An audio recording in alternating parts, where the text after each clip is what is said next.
साफ जिक्र है।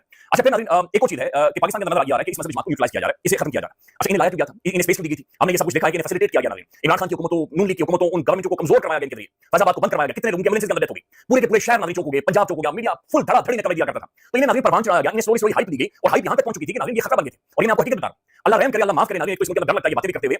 तो इन्हें मसला किसी के ऊपर भी इल्जाम लगाकर नाज़रीन उसके बच्चे यतीम कर दिए जाते थे, पूरी जिंदगी लगाकर बंदा घर खड़ा करता था, सिर्फ एक झूठा सच्चा मन गढ़ंत इल्जाम लगाकर नाज़रीन घर को आग लगा दिया जाता। आपको श्रीलंकन मैनेजर याद होगा, ऑनेस्ट बंदा था, सच्चा बंदा था, श्रीलंकन था, मैनेजर था फैक्ट्री के अंदर। तो चूंकि सच्चाई और ऑनेस्टी के साथ हमारा तो ना भाई ना, हम मक्कार धोखेबाज हर हराम नाज़रीन, काम में हमारी हरामखोरी, मक्कारी झूठे फ्रॉड ये दुनिया जान के, ये तो हम आपको क्या बताने की जरूरत है, हम सब अपने गिरबान में जान के तो हम जानते हैं। तो ऑनेस्ट बंदा था, उसने पकड़ के 2-3 लाफे मारे कि भाई तुम लोग पीते हो, सूटे मारते हो, तुम लोग काम ठीक से नहीं कर रहे, उसके ऊपर तौहीन मज़हब का इल्जाम लगा और उस बंदे को आग लगा दी गई थी।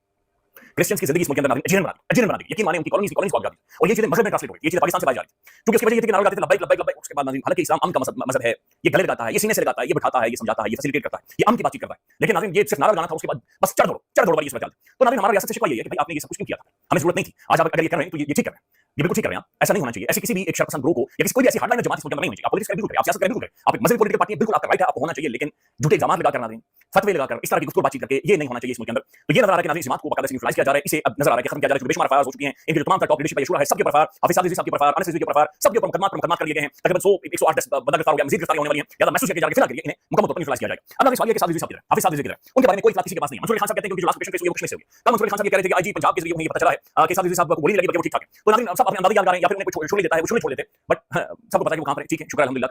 और बड़े मुतलक साफी बता रहे हैं कि ठीक है, खैरियत है और उनकी गिरफ्तारी